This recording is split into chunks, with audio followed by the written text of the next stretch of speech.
Assalamualaikum warahmatullahi wabarakatuh. Perkenalkan, nama saya Rahmat dan Silma Arif Manggor dari kelas Hukum Ekonomi Syariah 20A. Nah, saya di sini akan menjawab soal ujian tengah semester dari mata kuliah studi fatwa zakat. Nah, pertanyaan pertama itu adalah syarat wajib dan syarat sah zakat. Menurut beberapa ulama, syarat wajib zakat itu ada beberapa. Yang pertama adalah Islam. Seperti yang kita tahu, zakat ini adalah rukun Islam kita sebagai umat Islam. Dari 5 rukun Islam, salah satunya adalah membayar zakat. Sehingga kita sebagai umat Islam wajib hukumnya untuk membayar zakat. Dan ini adalah syarat wajib zakat. Jadi hanya orang Islam gitu yang bisa membayar zakat. Yang kedua ada merdeka. Nah, apa merdeka ini? Nah, merdeka itu adalah diri dia itu merdeka dari ikatan perbudakan. Nah, pada zaman dahulu itu perbudakan itu masih legal, sehingga orang yang dirinya masih dimiliki oleh orang lain, dalam arti kata dia itu tidak merdeka. Dia itu tidak wajib untuk membayar zakat. Yang selanjutnya ada baligh. Apakah baligh itu? Nah, baligh itu adalah dewasa gitu. Jadi di dalam Islam itu ketika orang dibilang baligh adalah kalau laki-laki ketika dia telah mimpi basah. Nah, dan untuk perempuan ketika dia telah haid. Nah, inilah tanda ketika orang itu sudah dewasa atau telah balik. Yang selanjutnya adalah berakal. Nah, apakah berakal ini? Nah, berakal ini orang yang dapat menggunakan akal pikiran dia dengan sebagaimana mestinya. Dalam kata lain, dia itu tidak gila. Karena orang gila itu tidak wajib membayar zakat. Dan selanjutnya adalah kepemilikan harta yang penuh. Nah, maksudnya gimana? Hartanya ini adalah harta milik pribadi dia, bukan harta tetangganya, atau bahkan bukan harta saudara dia, tapi ini benar-benar harta dia, yang mana itulah nanti harta yang akan dizakatkan. Selanjutnya adalah mencapai nisab dan mencapai haul. Nah, untuk penjelasan nisab dan haul ini akan saya jelaskan lebih rinci lagi di soal selanjutnya, karena di soal selanjutnya adalah pembahasan tentang nisab dan haul. Nah, adapun syarat sahnya. Nah, tadi kan syarat wajib. Nah, ini syarat sahnya. Nah, syarat sah zakat itu antara lain ada yang pertama itu niat. Nah, segala sesuatu itu berawal dari niat. Seperti ada hadisnya, innama a'malu binniyat. Ketika kita ingin berzakat, kita itu berniat. Berniat untuk apa? Untuk berzakat dong. Gak mungkin kita zakat tapi niat sholat gitu kan, aneh. Jadi niatnya itu berzakat. Jadi kita harus membersihkan niat kita sebelum kita berzakat. Kita bersihkan, kita betul-betul teguh berniat untuk berzakat karena Allah Ta'ala. Karena ada beberapa kasus di zaman sekarang, orang bersedekah, berzakat dan lain-lain sejenisnya, mereka itu niatnya itu cuma untuk mencari nama atau bahkan untuk pamer. Selanjutnya syarat zakat itu adalah tamlik. Apakah tamlik itu? Yaitu memindahkan kepemilikan harta kepada penerima. Jadi harta zakat yang ingin kita zakatkan itu kita berikan langsung kepada pemiliknya, yaitu orang yang memerlukan atau orang yang membutuhkan melalui amil zakat. Dan amil zakat akan memberikan kepada orang yang membutuhkan. Jadi ketika kita membayar zakat tetapi zakat ini tidak diberikan kepada orang yang membutuhkan, orang yang wajib menerima zakat, jadi zakat kita itu nggak sah. Pertanyaan nomor 2 itu perbedaan nisab dan haul. Dan apakah seluruh jenis zakat harus ada nisab dan haulnya? Nah, ini tadi itu agak kita singgung gitu di pertanyaan nomor 2 gitu. Nomor 1. Nah, jadi apakah haul? Nah, haul adalah batas waktu yang batas waktu atau masa dalam sebuah periode tahun hijriah di mana harta itu harus dikeluarkan zakatnya. Nah, jadi haul itu ibarat ya batas waktunya. Sampai contoh kita memiliki uang, kita nggak bisa langsung menzakatkan uang ini gitu. Uang contoh zakat, kita memiliki harta. Nah, harta ini harus, uang yang ini atau harta ini harus mencapai haulnya dulu, harus mencapai tahunnya dulu agar dia bisa dizakatkan. Nah, selanjutnya adalah nisab. Nah, nisab itu apa? Nisab itu batasan dari harta yang ingin dizakatkan. Nah, jadi kita ada uang gitu 50.000, tapi atau sekian lah, kita nggak usah nyebut nominalnya. Tapi nisabnya itu batas untuk mengeluarkan zakat itu belum nyampe gitu. Jadi kita ya belum wajib gitu membayar zakat karena belum sampai nisab dan haulnya. Jadi nisab itu adalah batas pemberian zakat dan haul itu batas tahun. Nah, pemberian zakat. Selanjutnya, apakah seluruh jenis zakat itu harus ada nisab dan haulnya? Nah, ini sangat menarik itu pertanyaannya. Jadi hampir seluruh zakat itu harus memenuhi haul dan nisab. Tapi ada zakat yang tidak perlu haul dan nisab. Contohnya adalah zakat pertanian, zakat pertambangan. Nah, kenapa? Karena zakat pertanian dan pertambangan ini tidak memiliki haul, tapi ini akan dilakukan ketika mereka mendapatkan tambangnya atau ketika dia panen, begitu. Pertanyaan selanjutnya adalah pertanyaan nomor 3, yaitu perbedaan antara zakat mal dan zakat fitrah serta contoh dari masing-masingnya. Jadi zakat fitrah itu adalah zakat diri, fitrah atau zakat diri yang diwajibkan atas setiap individu laki-laki maupun perempuan muslim. Nah, jadi zakat fitrah itu adalah zakat diri kita. Sedangkan zakat mal itu adalah seperti yang kita ketahui, mal itu adalah harta. Sehingga zakat mal itu zakat atas kepemilikan harta kita gitu. Nah, jadi itulah definisi dari kedua ini, zakat fitrah dan zakat mal. Nah, sehingga kita bisa ngambil perbedaan. Jadi perbedaannya, zakat fitrah itu adalah untuk diri kita dan zakat mal itu adalah untuk harta kita. Nah, contohnya bagaimana? Nah, contohnya kalau misalnya zakat fitrah itu dibayarnya ya wajib di bulan Ramadan karena zakat itu memang di bulan Ramadan, dan dikeluarkan sebanyak makanan yang mengenyangkan kira-kira 2,5 kg. Kalau Indonesia biasanya menggunakan beras, tapi ada perbedaan gitu. Di Indonesia bisa menggunakan uang tapi dengan harga beras di tempat tersebut. Nah, dan ini diwajibkan bagi setiap muslim, baik yang berkelebihan maupun tidak gitu, karena dia fitrah. Dan sedangkan zakat mal adalah zakat kepemilikan harta.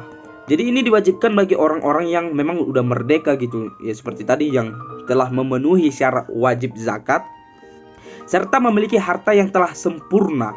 Jadi ini memang harta dia dan telah mencapai nisab dan haulnya.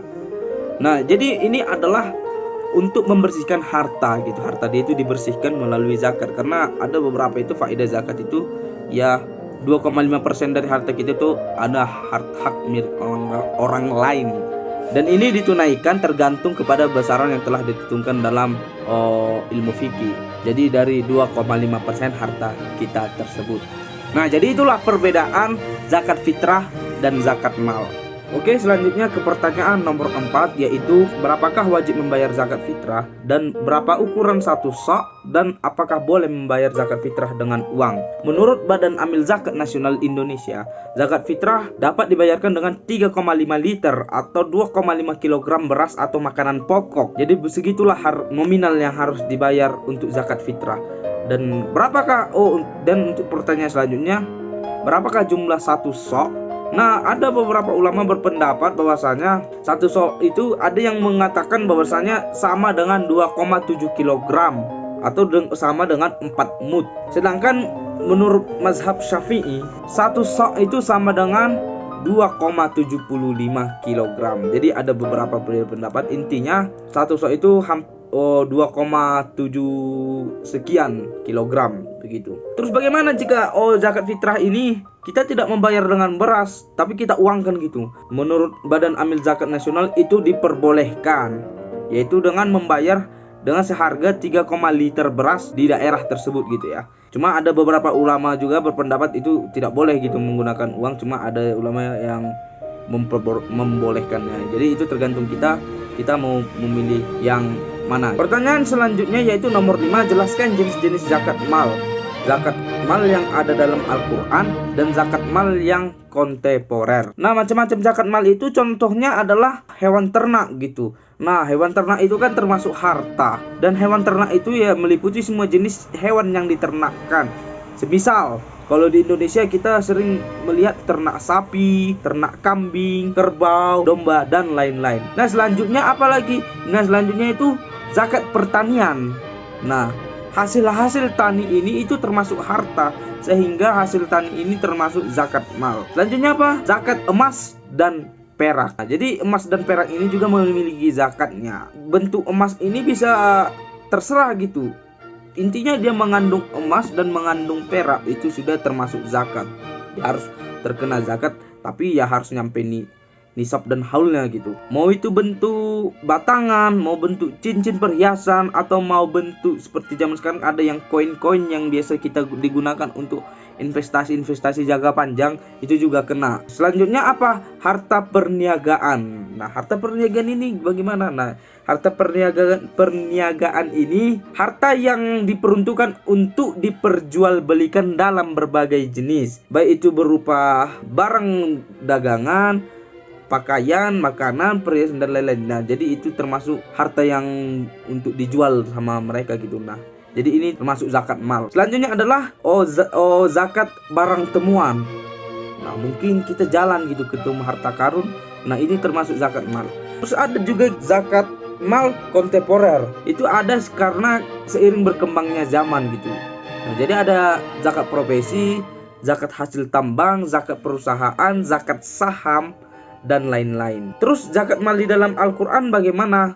Nah ada itu dijelaskan di dalam Quran surah At-Taubah, yang artinya, dan orang-orang yang menyimpan emas dan perak dan tidak menafkahkannya pada jalan Allah, maka beritahukanlah kepada mereka bahwa mereka akan mendapat siksa yang pedih. Jadi orang yang memiliki emas tapi tidak menzakatkan atau mensedekahkan, maka dia akan mendapatkan siksa yang pedih.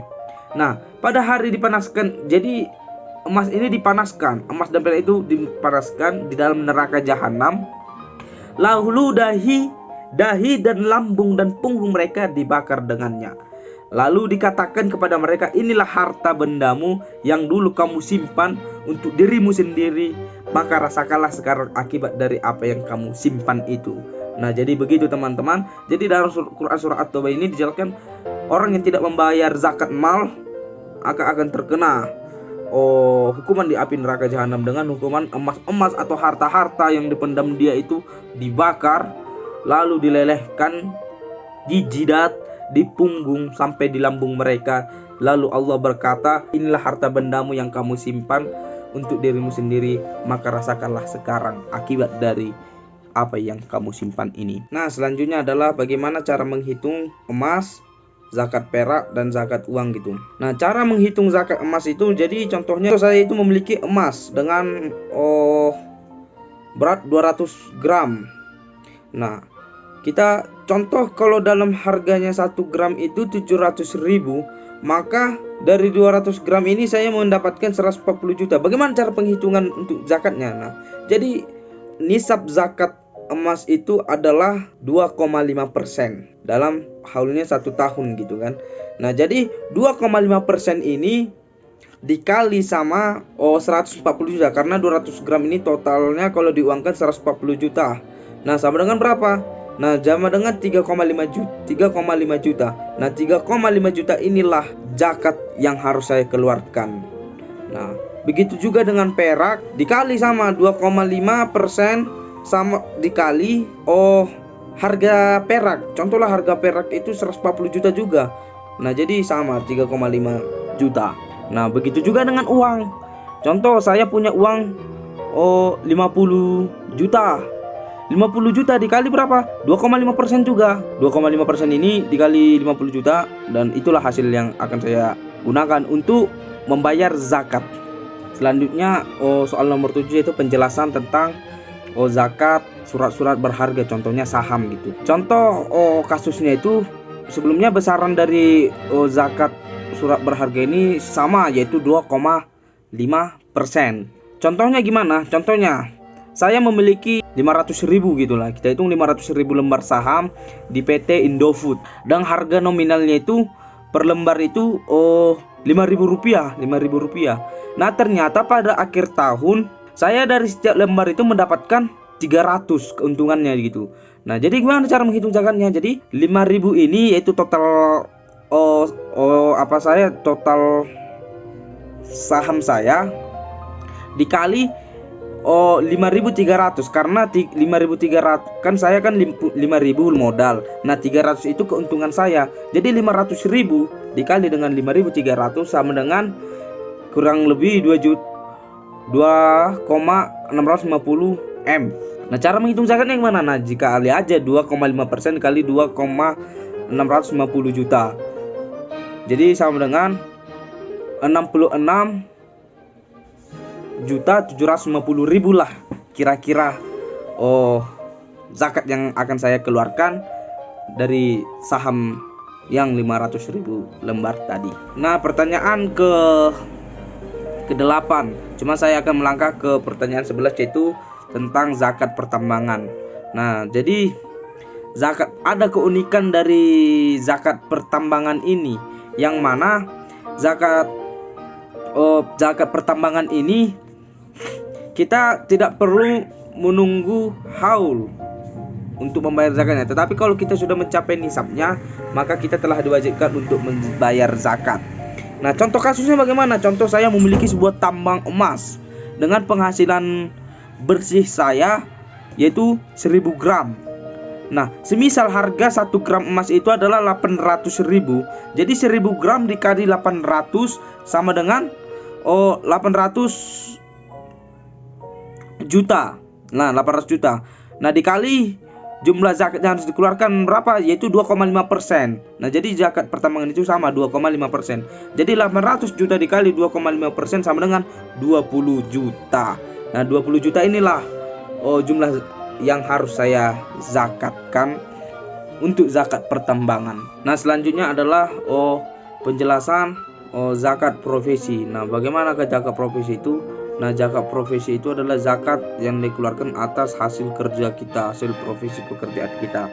Nah, berapa presentasinya atau berapa jumlah zakat yang harus kita bayarkan? Sama 2,5%. Nah, contoh kasusnya bagaimana? Contoh, saya bekerja di sebuah perusahaan swasta. Nah, saya di situ digaji per bulan itu 5 juta.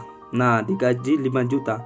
Nah, terus digalilah dengan 1 tahun. Karena 1 tahun itu memiliki 12 bulan, maka 5 juta dikali 12 sama dengan 60 juta.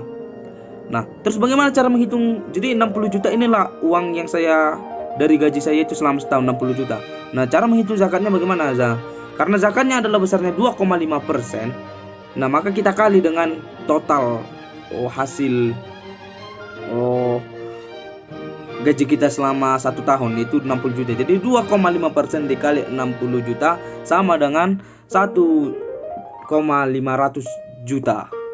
Nah, jadi segitulah total zakat yang akan kita bayarkan dari zakat profesi. Nah, selanjutnya adalah pertanyaan tentang golongan-golongan orang yang berhak untuk menerima zakat. Nah, di dalam Al-Quran itu dijelaskan bahwasanya ada 8 golongan yang berhak untuk menerima zakat. Yang pertama adalah fakir. Nah, apakah fakir ini? Yaitu fakir mereka yang tidak memiliki apa-apa sehingga tidak mampu untuk memenuhi kebutuhan pokoknya. Contohnya apa? Contohnya orang gelandangan yang tinggal di bawah jembatan, atau orang-orang yang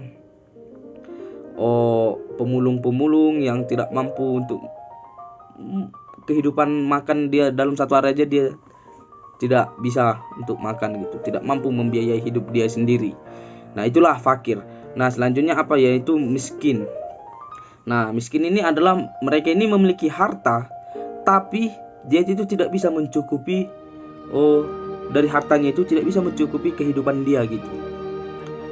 Nah, contohnya orang-orang yang mengamen gitu, dia itu ada duitnya cuma tidak sanggup untuk memenuhi kebutuhan kehidupan dia. Nah, selanjutnya siapa yang selanjutnya? Yaitu amil. Nah, amil ini siapa? Amil ini adalah orang yang mengumpulkan, mengelola dan menyalurkan zakat. Nah, Di Indonesia ada namanya itu Badan Amil Zakat Nasional atau Basnas. Nah, dialah orang yang diperintahkan oleh pemerintah untuk mengumpulkan, mengelola dan mendistribusikan zakat. Nah, selanjutnya apa? Yaitu mu'alaf.